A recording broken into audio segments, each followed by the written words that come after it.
One morning the mirror showed me a truth. It was not a pleasant truth. My midsection was stubbornly soft, my energy levels felt consistently low. I realized this wasn't just about vanity, it was about reclaiming my vitality and overall health. The excess belly fat was more than an aesthetic issue. It was a daily reminder that I wasn't operating at my peak. I knew a significant change was necessary. This realization became my primary motivation. My starting point was not disastrous, but it was far from optimal. I got myself measured. My body fat percentage hovered around 22%. My weight was higher than I preferred. My waist circumference told a clear story of accumulated visceral fat. Documenting these initial statistics was crucial. It provided a baseline. Without a clear starting line, you cannot measure progress effectively.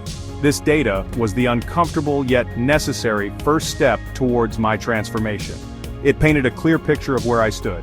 I set a very specific goal. I aimed for 11% body fat. I gave myself a strict deadline, 45 days. Why 11%? It's a level associated with good health and athletic definition. It felt ambitious yet achievable. The 45-day time frame created urgency. It forced me to be disciplined and focused. A shorter, intense period often yields better adherence than a long, drawn-out plan. This SMART goal, specific, measurable, achievable, relevant, time-bound, became my North Star for the entire journey. Making the commitment was the next vital step. I understood this would not be easy. It would require dedication and a willingness to change habits. I researched various methods, looking for efficiency and effectiveness. I didn't want to live in the gym or starve myself. I needed a structured, sustainable approach. I decided to adopt principles that emphasize smart eating and minimal effective exercise. This structured plan was key to turning my goal into a reality. I was ready for the challenge. My diet plan was built on the slow-carb diet principles. This approach is simple but very effective. The main rule is to avoid white carbohydrates. This means no bread, rice, including brown, pasta, potatoes, or grains. I also cut out most sugars and fruits except for avocados and tomatoes in moderation. The focus was on lean protein, legumes, and plenty of vegetables. This method helps stabilize blood sugar levels. It also promotes fat burning by minimizing insulin spikes. It is a straightforward system. For breakfast, I ate the same meal almost every day. It consisted of 3 whole eggs, about half a cup of black beans or lentils, and a generous portion of spinach. This combination provided high-quality protein, fiber, and essential nutrients. It kept me feeling full and satisfied until lunchtime. Starting the day with a protein-rich meal is critical. It sets the metabolic tone for the rest of the day.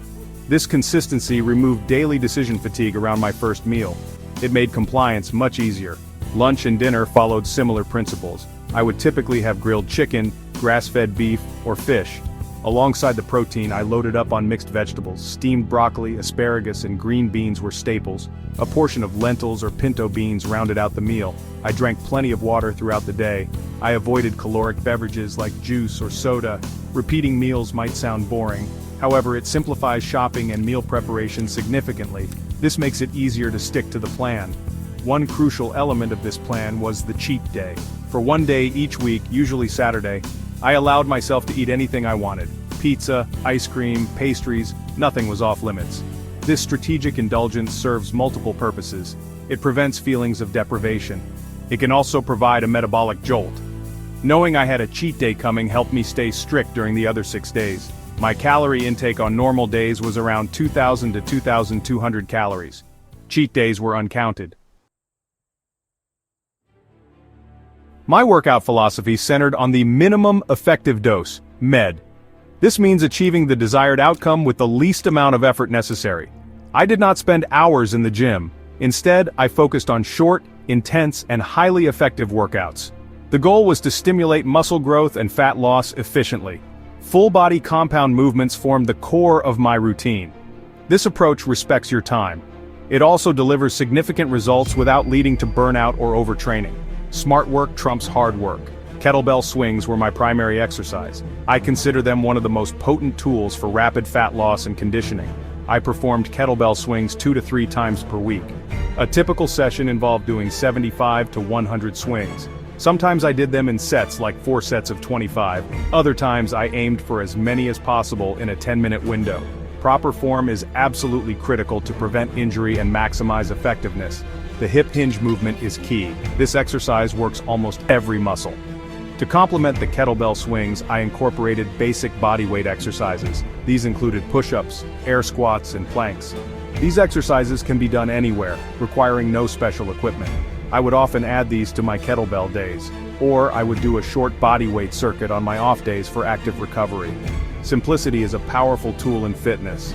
These fundamental movements build functional strength. They also contribute to overall caloric expenditure. They are accessible to everyone. My workout sessions were generally short, lasting around 20 to 30 minutes. I applied principles of high-intensity interval training, CHIAT. This means alternating between short bursts of intense effort and brief recovery periods. This method is excellent for improving cardiovascular fitness and burning fat. Rest and recovery were also integral parts of the plan. Overtraining can sabotage progress. Listening to my body and allowing it to recover ensured I could maintain intensity during workouts. This balance was crucial. Tracking progress meticulously was a cornerstone of my strategy. I weighed myself daily, first thing in the morning. While some debate daily weigh-ins, I find the data useful for observing trends. I also took weekly body fat measurements using calipers. Progress photos were another tool. They provide visual confirmation of changes that numbers alone might not capture. This constant stream of data kept me accountable. Seeing the numbers move in the right direction provided powerful motivation. It showed the system was working. Challenges inevitably arose. There were days when cravings for forbidden foods were intense, especially leading up to cheat day. Social events often revolved around food that didn't fit my plan. To overcome these, I planned ahead. I would eat before attending gatherings or bring my own compliant food. I kept my why, my initial motivation, at the forefront of my mind. Having non-food rewards for hitting mini milestones also helped maintain focus and morale. Resilience is built by navigating these small hurdles. After 45 days of consistent effort, the results were clear. I successfully reached my goal of 11% body fat. I had started at 22%. I also lost several inches from my waistline. More importantly, I felt a significant boost in my energy levels. My mental clarity improved. The success was not just about physical transformation, it was about proving to myself that with a clear plan and discipline, significant changes are possible in a short time. The data and the mirror both confirmed the system worked. This journey taught me that achieving ambitious fitness goals is within reach for most people. It requires a clear plan, discipline, and consistency. The principles I followed, the slow-carb diet and minimum effective dose workouts, are simple to understand and implement. Start small, make one change at a time if needed. Be patient with yourself, but also be firm. The feeling of accomplishment and the health benefits are profoundly rewarding. You have the power to transform your body and your health.